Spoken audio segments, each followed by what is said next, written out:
Republican lawmakers want Greg Abbott to veto what they call a Biden-style student loan repayment scheme. This is Friday, June 6th, 2025.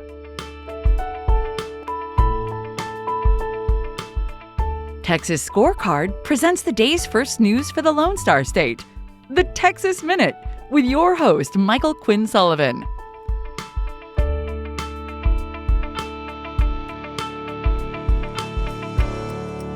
Thanks for starting the end of your week with the Texas Minute.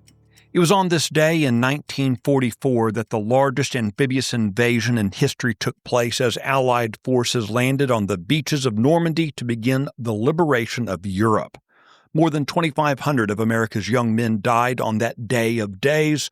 Let us always honor their sacrifice. Let's get into today's news. In response to action from a municipal court judge who's repeatedly ruled against the city's prostitution ordinance, the Dallas Police Department has paused its enforcement.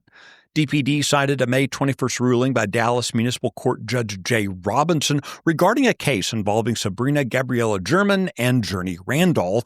Research shows that both of them have an extensive history of violating various prostitution laws. Similarly, Judge Robinson has targeted the city's anti-prostitution ordinance as unconstitutional. The Dallas City Council appoints municipal court judges and controls the nominating process through the City Council's Judicial Nominating Commission. Mayor Eric Johnson did not respond to inquiries about the issue, but Tammy Brown Rodriguez of Yaco Boyan's ministry said prostitution, quote, often serves as a gateway to trafficking. Regents overseeing the University of Texas are expected to approve the appointment of William N. Bowden as the sole finalist for the open provost position at the main Austin campus. The provost is the chief academic officer of UT and second in command to the president, supervising several critical aspects of university operations. And Bowden is currently the director of the Alexander Hamilton School of Classical and Civic Education at the University of Florida, a reform effort launched by Governor Ron DeSantis. Before that, Bowden had served as the director of the Clement Center, a national security think tank at UT Austin. He previously worked in several national security positions in the George W. Bush administration.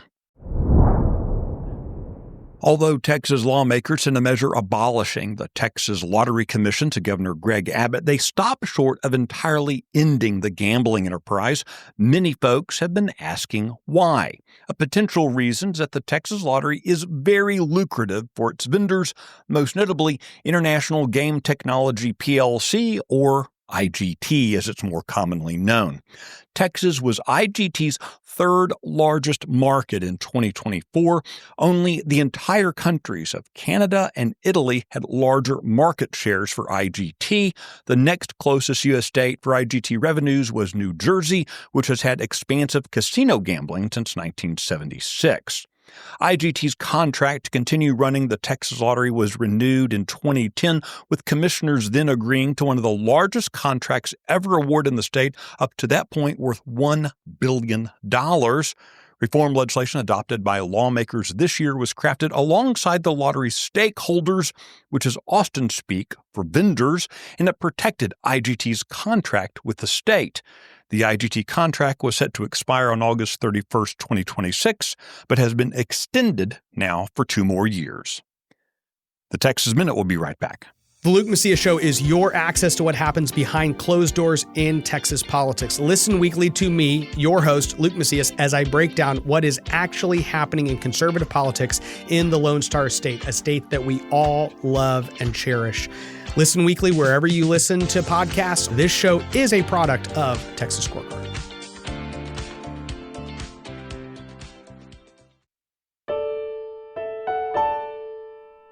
A coalition of 34 Republican lawmakers is urging Governor Greg Abbott to veto a Democrat-authored bill that would expand state-funded student loan repayment programs, this time specifically for school counselors and mental health professionals.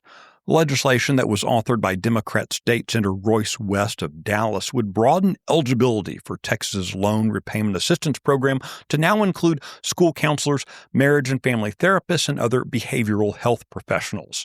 It drew fierce opposition from conservatives when it reached the House floor, especially in light of social transitioning in public schools, a practice whereby school counselors and staff assist children in adopting a new gender identity, often without parental knowledge or consent. A majority of Republicans opposed the measure in the House, while only 8 of the Senate's 20 Republicans voted no there. You can find the details on this story and the others mentioned today and keep up with the latest news by visiting TexasScorecard.com.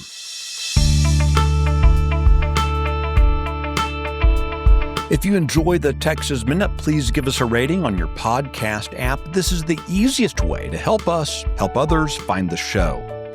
This edition was produced by Nick Shepard and based on the original reporting of Travis Morgan, Robert Montoya, Adam Kahn, Luca Cacciatore, and Brandon Waltons. I look forward to seeing you out around the Lone Star State. Have a great weekend.